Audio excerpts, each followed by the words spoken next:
Good morning मित्रांनो, आजच्या लेक्चरमध्ये आपण ब्रिटिश सत्तेचे भारतावरील परिणाम यामधील तिसरा मुद्दा सामाजिक आर्थिक धोरण अभ्यासणार आहोत। या मुद्द्यामध्ये आपण ब्रिटिश सत्तेच्या स्थापनेमुळे भारतात झालेले सामाजिक परिणाम किंवा सामाजिक बदल, त्याचप्रमाणे झालेले आर्थिक बदल अभ्यासणार आहोत। सर्वात प्रथम आपण ब्रिटिश सत्तेच्या स्थापनेमुळे भारतातील सामाजिक धोरणामध्ये काय बदल झाला हे जाणून घेणार आहोत। तर लक्षात घ्या मित्रांनो, ब्रिटिश सत्तेची जी भारतात स्थापना झाली होती ती 1757 पासून व्हायला सुरुवात झाली होती। म्हणजे ब्रिटिश सत्तेची भारतात स्थापना व्हायला सुरुवात कधीपासून झाली होती? 1757 पासून, बरोबर आहे।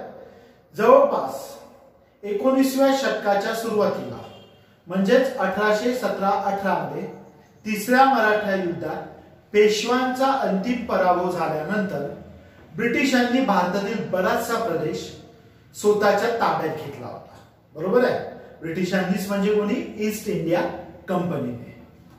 आता लक्षात घ्या, ब्रिटिश सत्तेची स्थापना भारतात 19व्या शतकाच्या आधीच झाली होती, बरोबर आहे ना। म्हणजे 1757 पासूनच ही स्थापना होताना आपल्याला दिसतंय। मात्र ईस्ट इंडिया कंपनीने जरी इथे सत्ता स्थापन केली होती तरी भारतीयांच्या सामाजिक जीवनातील हस्तक्षेप त्यांनी टाळला होता। म्हणजे ईस्ट इंडिया कंपनीने इथे राज्यकारभार करायला सुरुवात केल्यानंतरही भारतातील सामाजिक जीवनात हस्तक्षेप न करण्याचे धोरण अवलंबले होते। आणि हे धोरण अवलंबण्याचे कारण काय होते हे लक्षात घ्या।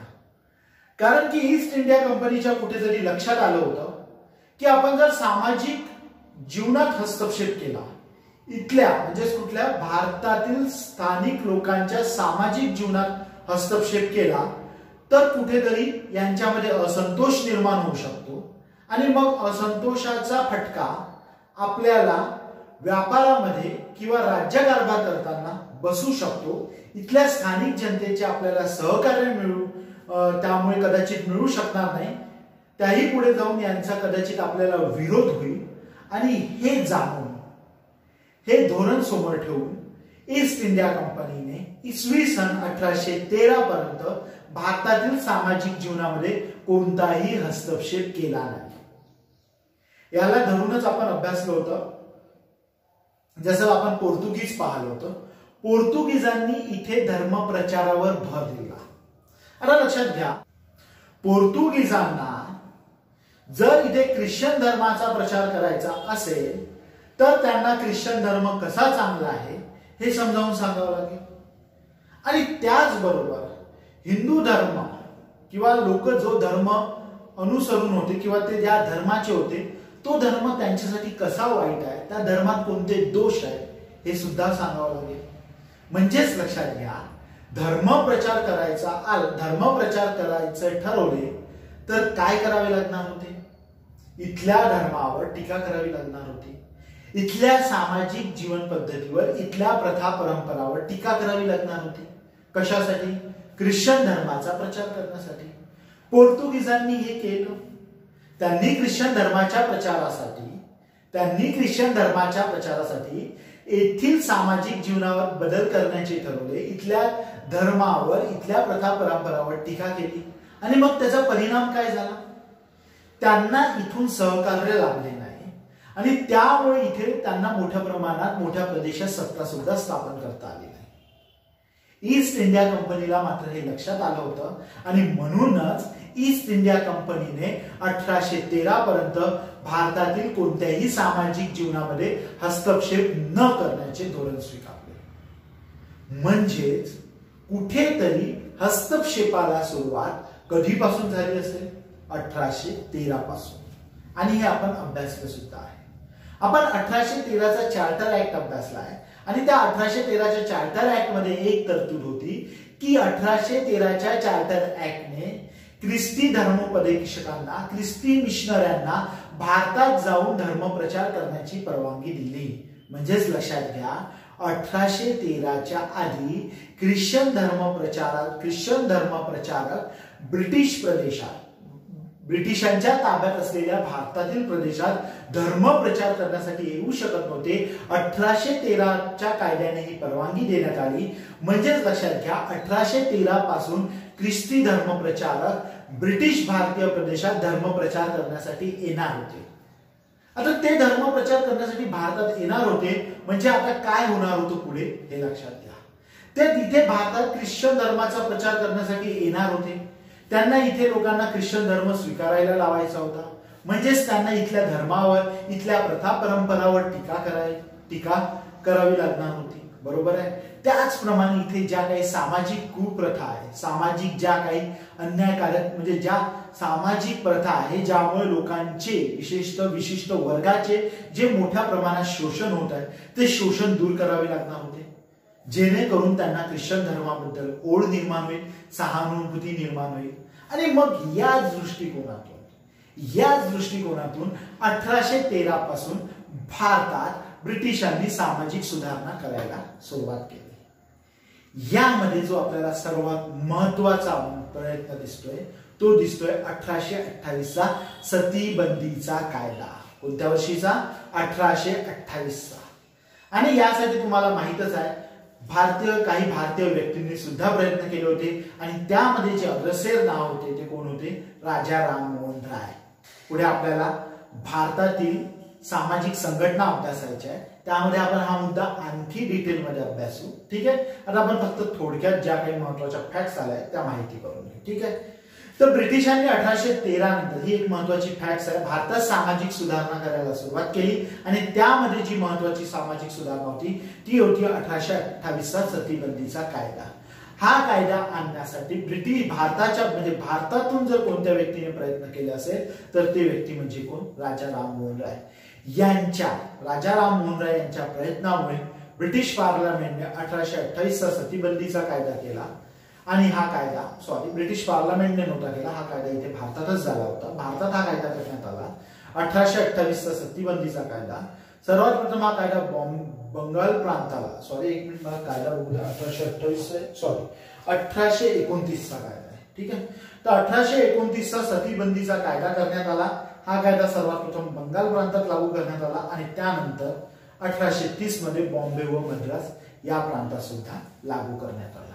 ठीक आहे. त्यानंतर शिशुवध, गुलामी, बालहत्या यासाठी सुद्धा कायदे करण्यात आले. ठीक आहे. विधवा विवाहासाठी सुद्धा कायदे करण्यात आले. जसं आपण आपल्याला एक नाव लक्षात ठेवायचं, विधवा पुनर्विवाहाचा कायदा. यासाठी कोणी प्रयत्न केले होते? ईश्वरचंद्र विद्यासागर यांनी. ठीक आहे. 1856चा हा कायदा होता. ईश्वरचंद्र विद्यासागर यांच्यामुळे हा कायदा भारतात पारित झाला होता, विधवा पुनर्विवाहाचा कायदा. त्यानंतर बालविवाह टाळण्यासाठी शारदा ऍक्ट नावाने एक कायदा पारित झाला होता. त्यामध्ये मुलीच्या आणि मुलांच्या लग्नाचे वय निश्चित करण्यात आले होते. ठीक आहे. त्याचप्रमाणे बाल कामगारांसाठी फॅक्टरी ऍक्ट सुद्धा पारित करण्यात आला होता. तर या भारतातील झालेल्या सामाजिक सुधारणा पुढे आपल्याला येणारच आहे. फक्त आता का बरं ह्या भारतात सुरू झाल्या होत्या हे मी तुम्हाला इथे एक्सप्लेन करून सांगितलंय. ठीक आहे. त्यानंतर लक्षात घ्या, ब्रिटिश सत्तेच्या परिणामामुळे म्हणजे ब्रिटिश सत्तेच्या स्थापनेमुळे जो एक परिणाम झाला त्यातील एक महत्वाचा परिणाम जो आहे तो आहे शिक्षण. ब्रिटिशांमुळे भारतात आधुनिक शिक्षणाची सुरुवात झाली. ठीक आहे. आणि शिक्षण ही ब्रिटिश ईस्ट इंडिया कंपनीची जबाबदारी आहे. हे सर्वात प्रथम कधी निश्चित करण्यात आले? आपण याआधी अभ्यास केलाय. सांगा कधी निश्चित करण्यात आले? 1813च्या चार्टर ऍक्ट. 1813च्या चार्टर ऍक्ट मध्येच सर्वात प्रथम सांगण्यात आले की दरवर्षी वार्षिक 1 लाख रुपये ईस्ट इंडिया कंपनीने भारतातील शिक्षणासाठी खर्च करावे. आणि इथून भारतात शिक्षणाची जबाबदारी ईस्ट इंडिया कंपनीने घेतली. आणि त्यातून मग हळूहळू भारतात आधुनिक शिक्षणाचा विकास होत गेला. तर भारतात आधुनिक शिक्षणाचा विकास कसा होत गेला यावर आपल्याला एक वेगळाच लेक्चर घ्यायचा आहे. ठीक आहे. जेव्हा आपण रेग्युलर क्लासमध्ये अभ्यासू, आता तुम्हाला मी एक पाया मजबूत करून देण्यावर भर देत आहे.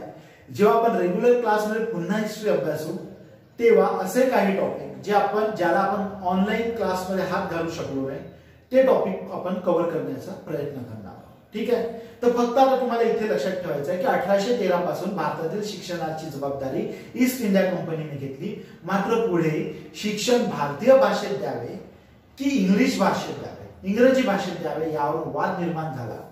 त्यावरून काही इंग्रजी भाषेचे समर्थक होते आणि त्यातून एक इंग्रजी भाषेचे समर्थक असलेला आणि दुसरा गट भारतीय भाषेचे समर्थक असलेला, असे दोन गट तयार झाले. ठीक आहे. तर कोणते व्यक्ती भारतीय भाषेमध्ये शिक्षण देण्याच्या मताचे होते? भारतीय भाषे म्हणजेच पौर्वात्य भाषेमध्ये, आणि पौर्वात्य म्हणजे आणखी एक शब्द तिथे वापरलाय प्राच्य भाषेमध्ये, म्हणजे ज्यांना प्राच्यवादी म्हणतात. ते कोणत्या भाषेतील शिक्षणाचे समर्थक होते? भारतीय भाषेतील. आणि दुसरा गट होता आंग्लवादी, ज्यांना आंग्लवादी म्हटलं जात, ओरिएंटलिस्ट म्हटलं जात. ठीक आहे. ते कोणत्या भाषेतील शिक्षणाचे समर्थक होते? इंग्रजी भाषेतील. म्हणजेच लक्षात घ्या, प्राच्यवादी भारतीय भाषेतील किंवा पौर्वात्य भाषेवरती लक्षात ठेवायचा तुम्ही, आणि आंग्लवादी म्हणजेच कोणत्या भाषेतील? इंग्रजी भाषेतील. तर इथे तुम्हाला काही नावे लक्षात ठेवायचे आहे. जसं राजा राममोहन राय. राजा राममोहन राय भारतीय होते, परंतु ते भारतीय भाषेतील शिक्षणाचे समर्थक नव्हते. त्यांच्या मते भारतीय भाषेतून आधुनिक ज्ञानाची ओळख भारतीयांना होणार नव्हती आणि म्हणून त्यांनी इंग्रजी भाषेचे समर्थन केले. कोणी? राजा राममोहन राय यांनी. म्हणजेच लक्षात घ्या, राजा राममोहन राय हे कोणत्या भाषेतील शिक्षणाचे समर्थक होते? इंग्रजी भाषेतील. त्याचप्रमाणे Charles Trevelyan, Bishop Haber, Alexander डफ हे व्यक्ती सुद्धा प्राच्य भाषेतील शिक्षणाचे समर्थक होते. यावर आपल्याला एक साधा सिंपल प्रश्न विचारला जाऊ शकतो. खालीलपैकी कोणते व्यक्ती भारतीय भाषेतील शिक्षणाचे समर्थक होते, किंवा पौर्वात्यवादी होते, किंवा प्राच्यवादी होते, आणि खालीलपैकी कोणते आंग्लवादी म्हणजे इंग्रजी भाषेतील शिक्षणाचे समर्थक होते? तर जे आंग्लवादी होते ते कोण होते? म्हणजेच इंग्रजी भाषेतील समर्थक कोण होते? Raja Rammohan Roy, Charles Trevelyan, Bishop Heber आणि अलेक्झांडर डफ. ही सरळ सरळ नावे तुम्हाला लक्षात ठेवायची आहे. आणि जे पौर्वात्य भाषेतील होते त्यामध्ये होते होरेस विल्सन, एस.टी. प्रिन्सेप आणि विलियम जोन्स. आपल्याला पुढे बंगाल एशियाटिक सोसायटी बघायची आहे. या बंगाल एशियाटिक सोसायटीची स्थापना विलियम जोन्स यांनी केली होती. हे विलियम जोन्सनी भारतातील प्राचीन इतिहासाचा अभ्यास केला आणि त्यांना भारतातील परंपरांबद्दल, संस्कृतीबद्दल फार मोठे आकर्षण होते. आणि त्यातून त्यांनी सांगितलं की भारतीय साहित्य भरपूर समृद्ध आहे आणि त्यातूनच पुढे त्यांनी भारतीयांना शिक्षण हे भारतीय भाषेतूनच द्यावे ही मागणी केली. कोणी? विलियम जोन्स यांनी. त्याचप्रमाणे एस.टी. प्रिन्सेप आणि होरेस विल्सन यांनी सुद्धा भारतीय भाषेतूनच शिक्षण देण्याची मागणी केली. मात्र पुढे लॉर्ड मेकॉले याच्या अध्यक्षतेखाली एक समिती स्थापन करण्यात आली आणि लॉर्ड मेकॉलेने जो अहवाल दिला त्यामध्ये इंग्रजी भाषेचे समर्थन करण्यात आले आणि त्यामुळे भारतात इंग्रजी भाषेत शिक्षणाला सुरुवात झाली. ही घटना झाली 1835 पासून, 1835 मध्ये, आणि म्हणून भारतात 1835 पासून इंग्रजी शिक्षणाची सुरुवात झाली असे म्हटले जाते. 1835 मध्ये लॉर्ड मेकॉलेच्या शिफारशीनुसार पौर्वात्यऐवजी इंग्रजी भाषेच्या शिक्षणाचे समर्थन करण्यात आले आणि त्यामुळे 1835 पासून भारतात इंग्रजी भाषेतील शिक्षणाची सुरुवात झाली. त्यानंतर सुद्धा भारतातील शिक्षणामध्ये सुधारणा करण्यासाठी वेगवेगळे आयोग नेमले गेले. आपल्याला हे आयोग आणि त्यांनी केलेल्या महत्वाच्या शिफारशी हे सुद्धा लक्षात ठेवायचं आहे. जेव्हा मी तुम्हाला शिक्षण हा टॉपिक डिटेलमध्ये शिकवेल तेव्हा हे आयोग आणि त्यांनी केलेल्या शिफारशी यावर आपण पुन्हा चर्चा करूच. आता फक्त उल्लेख आलेला आहे. तर ते महत्वाचे आयोग कोणते होते आणि ते का बरं लक्षात ठेवायचे हे थोडक्यात मी तुम्हाला सांगतो. हे ऐकल्यानंतर तुम्ही ते एका पुस्तकातून वाचून घ्या आणि त्यानंतर जेव्हा आपण रेग्युलर क्लासमध्ये शिक्षण हा टॉपिक आणखी डिटेलमध्ये अभ्यासू तेव्हा मी तुम्हाला आणखी डिटेलमध्ये हे समजावून देईन. तर लक्षात घ्या, सर्वात महत्वाचा आयोग 1835 मध्ये भारतात आधुनिक शिक्षणाला सुरुवात झाल्यानंतर सर्वात महत्वाचा जो आयोग होता तो होता 1854 मध्ये स्थापन झालेला ऊड आयोग. या ऊड आयोगाला आधुनिक भारतात म्हणजे ऊड आयोगाचे वर्णन भारतात आधुनिक शिक्षणाची सुरुवात या ऊड आयोगाच्या शिफारशीमुळे झाली असं म्हटलं जाते। ऊड आयोगाला भारतीय शिक्षणाचा मॅग्ना कार्टा, त्याचप्रमाणे इंग्रजी शिक्षणाचा, भारतातील इंग्रजी शिक्षणाचा मॅग्ना कार्टा असे संबोधले जाते। सध्या आपली जी शिक्षण व्यवस्था आहे 10+2+3 ही ऊड आयोगाच्या शिफारशीमुळेच भारतात निर्माण झाली होती।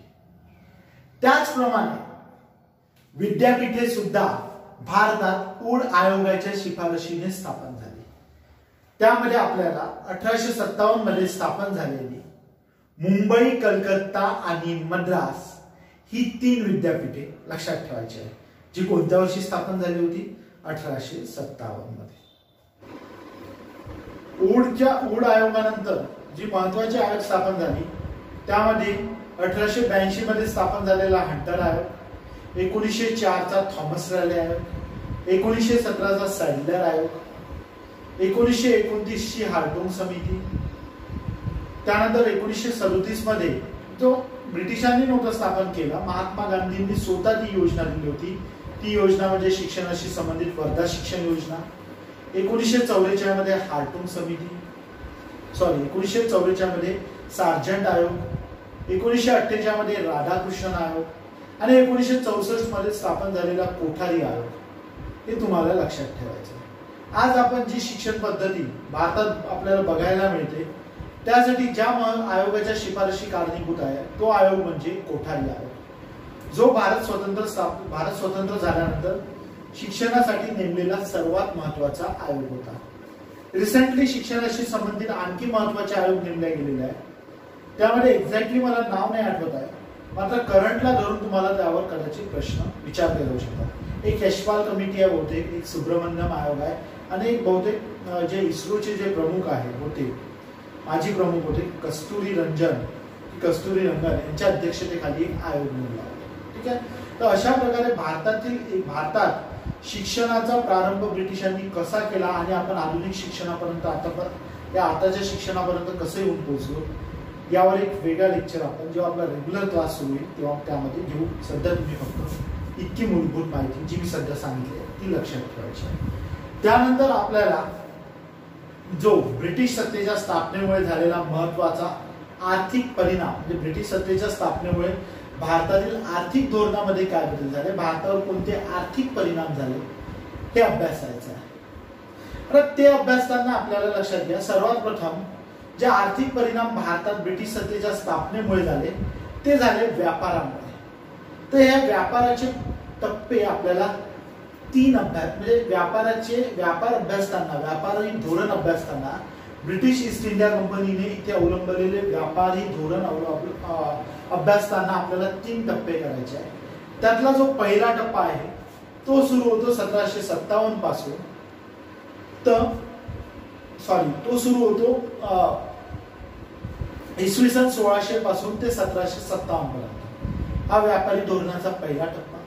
त्यानंतर जो दुसरा टप्पा सुरू होतो तो 1757 पासून ते 1813 पर्यंत आणि तिसरा जो टप्पा आहे तो 1813 पासून 1947 पर्यंत किंवा सरळ 1813 नंतरचे धोरण आपण त्याला म्हणू शकतो। ठीक आहे, म्हणजेच लक्षात घ्या आता जे आपण अभ्यासणार आहोत ते काय अभ्यासणार आहोत, आर्थिक परिणाम। आणि हे आर्थिक परिणाम आपण पहिल्या म्हणजे सुरुवातीचे जे आर्थिक परिणाम अभ्यासणार आहोत ते अभ्यासणार आहोत ईस्ट इंडिया कंपनीने अवलंबलेल्या व्यापारी धोरणामुळे झालेले। तर ईस्ट इंडिया कंपनीची व्यापारी धोरणे कसे बदलत गेली हे आपल्याला 3 टप्प्यांच्या आधारे अभ्यासायचं आहे। पहिला जो टप्पा आहे तो आहे 1600 ते 1757, दुसरा जो आहे तो आहे 1757 ते 1813 आणि तिसरा जो टप्पा आहे तो आहे 1813 नंतरचा टप्पा। तर लक्षात घ्या मित्रांनो, जेव्हा इसवी सन 1600 मध्ये ईस्ट इंडिया कंपनी भारतात व्यापारासाठी आली होती तेव्हा ती कशा प्रकारचा व्यापार करणार होती, भारतातून वस्तू घेऊन ब्रिटनमध्ये अधिक भावाने विकणार होती। म्हणजेच लक्षात घ्या भारतीय वस्तूचा खप वाढणार होता, भारतीय वस्तूंना युरोप मधला बाजार उपलब्ध होणार होता, कोणामुळे, ईस्ट इंडिया कंपनीमुळे। त्यामुळे भारतीय वस्तूंची विक्री सुद्धा वाढणार होती, भारतीय वस्तू उत्पादकांना योग्य मोबदला सुद्धा मिळणार होता। म्हणजे या प्रकारच्या धोरणामध्ये, या व्यापारी धोरणामध्ये भारतीय व्यापाराचे कुठेही नुकसान होणार नव्हते. तर इसवी सन 1600 ते 1757 पर्यंत ईस्ट इंडिया कंपनीने जे व्यापारी धोरण अवलंबले, जे मी तुम्हाला आता एक्सप्लेन केले, ते पूर्णपणे भारतीय व्यापारासाठी अनुकूल होते. भारतीय व्यापारामध्ये भरभराट आणणारे होते. मात्र इसवी सन 1757 मध्ये ईस्ट इंडिया कंपनीने हळूहळू येथील प्रदेश ताब्यात घ्यायला सुरुवात केली आणि त्यामुळे इथल्या सत्ताधीशांवर त्यांचे नियंत्रण निर्माण झाले आणि त्यामुळे त्यांनी येथून म्हणजेच भारतातून वस्तू कोणताही कर न भरता विकत घ्यायला सुरुवात केली. ते असे करू शकले आणि भारतातील सत्ताधीशांनी त्यांना यासाठी परवानगी दिली. का बरं? कारण की आता भारतीय सत्ताधीशांवर त्यांचे नियंत्रण निर्माण झाले होते. कधीपासून? इसवी सन 1757 पासून हे नियंत्रण निर्माण व्हायला सुरुवात झाली होती. म्हणजेच लक्षात घ्या, 1600 मध्ये इसवी सन 1600 ते 1757 पर्यंत त्यांनी भारतीय वस्तू योग्य भावाला खरेदी केल्या. मात्र 1757 पासून त्यांनी भारतीय वस्तू योग्य मोबदला न देता खरेदी करायला सुरुवात केली आणि त्या वस्तू युरोपमध्ये अधिक भावाने विकायला सुरुवात केली. म्हणजेच लक्षात घ्या, भारतीय सत्ताधीशांवर आता त्यांचे नियंत्रण निर्माण झाल्यामुळे त्यांचा व्यापारातील नफा वाढला होता आणि ते प्रचंड नफा कमवून श्रीमंत सुद्धा होत होते. ठीक आहे, आपण मागच्या लेक्चर मध्ये सुद्धा अभ्यासला. तर त्यांचा नफा कसा वाढला होता हे आपण लक्षात घेतलं. आधी ते भारतीय वस्तू योग्य भावाला विकत घेत, मात्र इथे सत्ता स्थापन झाल्यानंतर त्यांनी भारतीय वस्तूंची योग्य किंमत देणे बंद केले. असे ते करू शकले कारण की आता इथे सत्तेवर त्यांचे नियंत्रण आले होते आणि त्यामुळे यामध्ये भारतीय व्यापाराचे नुकसान व्हायला लागले. मात्र हे नुकसान फार मोठे नव्हते. भलेही वस्तू स्वस्तात विकत घेत असल्या तरी वस्तूंचा खप होत होता. भारतीय वस्तू युरोपमध्ये जात होत्या. भलेही पहिले इतका मोबदला नव्हता मिळत, मात्र अजूनही भारतीय वस्तूंची मोठ्या प्रमाणात होणारी विक्री थांबली नव्हती. मात्र 1813 नंतर जे धोरण अवलंबण्यात आले त्यामुळे भारतीय व्यापार पूर्णपणे उद्ध्वस्त झाला आणि तो पूर्णपणे कसा उद्ध्वस्त झाला हे समजून घ्या. 18व्या शतकात युरोपमध्ये औद्योगिक क्रांती झाली. त्यामुळे युरोपमध्ये मशीनच्या साहाय्याने, यंत्राच्या साहाय्याने मोठ्या प्रमाणात वस्तूंचे उत्पादन होऊ लागले. या मोठ्या प्रमाणात उत्पादित झालेल्या वस्तूंना अधिकाधिक विक्रीसाठी अधिकाधिक मोठ्या बाजारपेठेची आवश्यकता होती आणि त्यामुळे तिथल्या भांडवलदारांनी युरोपमध्ये निर्माण झालेल्या वस्तू वसाहतीत विकता याव्या यासाठी आपल्या देशातील पार्लमेंटवर दबाव आणला आणि त्यातूनच आपण याआधी बघितलं आहे की इसवी सन 1813चा चार्टर ऍक्ट मध्ये एक तरतूद होती की आता ईस्ट इंडिया कंपनीची व्यापारावर मक्तेदारी राहणार नाही. इतर युरोपियांना, इतर ब्रिटनमधील इतरांना सुद्धा आता भारतात व्यापार करण्याची परवानगी मिळेल. तर जे इतर भांडवलदार होते ते भारतात व्यापार कसा करणार होते परवानगी मिळाल्यानंतर ते लक्षात घ्या. ते भारतातून वस्तू खरेदी करून युरोपमध्ये विकणार नव्हते, तर ते तिथे निर्माण केलेल्या म्हणजेच ब्रिटनमध्ये निर्माण केलेल्या वस्तू भारतामध्ये विकणार होते. म्हणजेच लक्षात घ्या, 1813 पासून काय झालं, भारतात निर्माण झालेल्या वस्तू युरोपमध्ये खपण्याऐवजी युरोपमधल्या निर्माण झालेल्या वस्तू कुठे विकायला सुरुवात झाली, भारतामध्ये. म्हणजेच लक्षात घ्या, याआधी भारत आपल्या देशात निर्माण झालेल्या पक्क्या वस्तूंची निर्यात करत, त्यामुळे मोठ्या प्रमाणात इथे वस्तूचे उत्पादन होत, त्यामुळे रोजगार सुद्धा निर्माण होत. मात्र आता भारतीय वस्तूऐवजी युरोपमधल्या वस्तू भारतात येऊन विकण्याचे प्रयत्न सुरू झाले आणि त्यामुळे भारतीय वस्तूंचा सगळ्यात महत्वाचं पहिलं तर भारतीय वस्तूंचा भारतामध्ये खप घटला. का बरं? कारण की भारतीय वस्तूंना आता युरोपमधून येणाऱ्या, ब्रिटनमधून येणाऱ्या वस्तूंसोबत स्पर्धा करावी लागली आणि ब्रिटनमधल्या वस्तू कमी कर आकारल्यामुळे स्वस्त असत, भारतीय वस्तूवर प्रचंड कर आकारला जात आणि त्यामुळे भारतीय वस्तू ब्रिटनमधील वस्तूच्या तुलनेत महाग असत, त्यामुळे भारतातील वस्तूंची विक्री भारतात घटली. कोणामुळे? ब्रिटनमधून आलेल्या वस्तूंमुळे. त्याचप्रमाणे आता ब्रिटनमध्येच मोठ्या प्रमाणात वस्तू निर्माण व्हायला लागल्या होत्या. बरोबर आहे. त्याचप्रमाणे आता ब्रिटनमध्येच मोठ्या प्रमाणात वस्तू निर्माण व्हायला लागल्या होत्या. त्यामुळे त्या वस्तूचा खप तिथे होण्यासाठी भारतातून येणाऱ्या वस्तूवर निर्बंध लावायला सुरुवात झाली. ठीक आहे. म्हणजेच लक्षात घ्या, भारतातील वस्तूंचा खप भारतामध्येही घटणार होता आणि युरोपमध्ये सुद्धा घटणार होता आणि त्यामुळे भारतीय कारागीर बेकार झाले आणि हे बेकार झालेले कारागीर मग रोजगारासाठी कुठे वळले? शेतीकडे. आणि त्यामुळे शेतीवरील भार वाढला आणि भारतात एक मोठ्या प्रमाणात या धोरणामुळे भारतातील जो एक मोठा वर्ग आहे तो रोजगारापासून वंचित होऊन त्याला आपल्या उदरनिर्वाहासाठी कशावर अवलंबून राहावे लागले? शेतीवर. आणि त्यामुळे शेतीचा भार वाढला, शेतीवरील भार वाढला आणि हा भारतावर झालेला सर्वात मोठा आर्थिक दुष्परिणाम होता. पुढे जेव्हा दादाभाई नौरोजी यांनी आर्थिक निःसाधनाचा सिद्धांत मांडला, तो सिद्धांत मांडताना त्यांनी भारतीयांचे शोषण कसे केले जात आहे हे पटवून दिलं. तर जेव्हा आपण भारतात राष्ट्रवादाची निर्मिती कशी झाली हा टॉपिक अभ्यासू, त्यामध्ये मी हा मुद्दा तुम्हाला पुन्हा एक्सप्लेन करेन. ठीक आहे. तर आजच्या लेक्चरमध्ये आपण ब्रिटिश सत्तेच्या स्थापनेमुळे भारतात झालेले सामाजिक परिणाम आणि आर्थिक परिणाम अभ्यासले. ठीक आहे. यामध्ये लक्षात घ्या, मी थोडक्यात हा टॉपिक तुम्हाला एक्सप्लेन केलेला आहे. यामध्ये सर्व मुद्दे, सर्व फॅक्ट्स कव्हर नाही झालेले आहेत. ठीक आहे. तर या सर्व फॅक्ट, सर्व मुद्दे पुन्हा रिपीट होणार आहे. ते कुठे रिपीट होईल आणि कसे रिपीट होईल हे मी तुम्हाला नंतर सांगणारच आहे. ठीक आहे. सध्या मी तुम्हाला जेवढं शिकवत आहे तेवढं बरोबर वाचण्याचा प्रयत्न करा आणि एक आपला चांगला बेस तयार करण्याचा प्रयत्न करा. कदाचित तुमच्या लक्षात आलं असेल की हिस्ट्री हा एक मनोरंजनात्मक विषय आहे. ठीक आहे. तो शिकवणारा कसा शिकवतो यावर अवलंबून असतो. ठीक आहे. एक मनोरंजनाच्या पॉइंट ऑफ व्ह्यूनेही हिस्ट्री शिकवल्या जाऊ शकतो आणि परीक्षेच्या दृष्टिकोनाने. ठीक आहे. माझा जो अप्रोच आहे तो पूर्णपणे परीक्षेच्या दृष्टिकोनाने. तुम्ही इथे माझ्याकडे एंटरटेन करायला आलेले नाही आहे, परीक्षा पास होण्यासाठी आलेला आहे.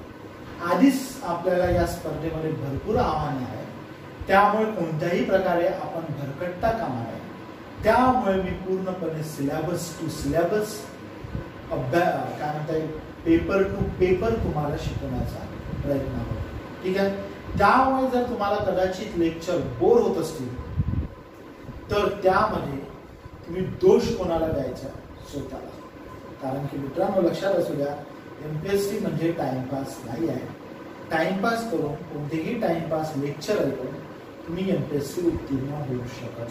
ठीक आहे. तर मित्रांनो नेक्स्ट लेक्चरमध्ये आपण याच मुद्द्यामध्ये राहिलेले बाकीचे जे काही महत्वाचे पॉइंट्स आहेत ते अभ्यासू आणि त्यानंतर आपला तिसरा टॉपिक भारतात झालेली विविध बंडे हा सुरू करू. ठीक आहे. धन्यवाद. थँक्यू.